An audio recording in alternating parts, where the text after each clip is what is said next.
गरुड़ पुराण की कथा आती है कि यमराज जी एक तोता को देख के हंस गए।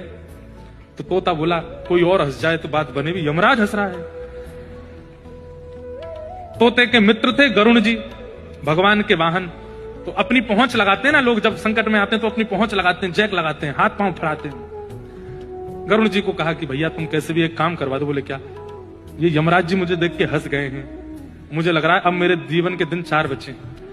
तुम कैसे भी भगवान से कहकर के मेरी जो जीवन अवधि है उसको बढ़वा दो, क्योंकि मुझे पता है कि ये यमराज जी तभी हंसते हैं जब किसी को उठाना होता है। गरुड़ जी बोले भगवान से बाद में बात करूंगा, पहले तुम मेरे पास आओ, बैठो मेरी कमर पे।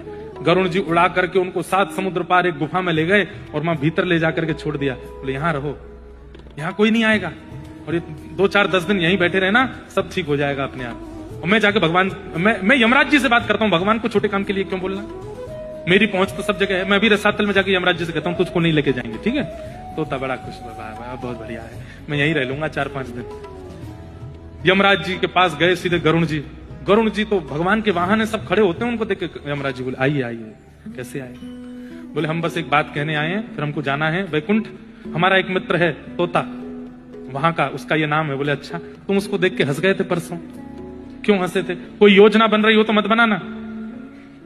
अच्छा, उस वन के तोते के बारे में? बोले हाँ, मैं तो उसको देख के इसलिए हंस गया था, मैंने कि देखो कैसे कर्म की विधि, ये अभी यहां बैठा है और इसकी मृत्यु 7 समुद्र पार एक गुफा में बिल्ली के खाने से होगी, और मैं ये सोच के हंस रहा था कि ये 7 समुद्र पार पहुंचेगा कैसे। तभी यमराज जी बोले देखो देखो आ गया। पीछे देखा तो उस तोते की आत्मा आ रही थी, मर गया। गरुड़ जी बोले मैं ही छोड़ के आया था इसको। कर्म गति तारे नाही तरे, कर्म गति तारे ना। आप कौन से जन्म का अब भोग रहे हो आपको नहीं पता है भैया, वो नहीं टल सकती है। इसलिए प्रसन्न रहो, नाम जपो, कथा सुनो, खूब आनंद से रहो।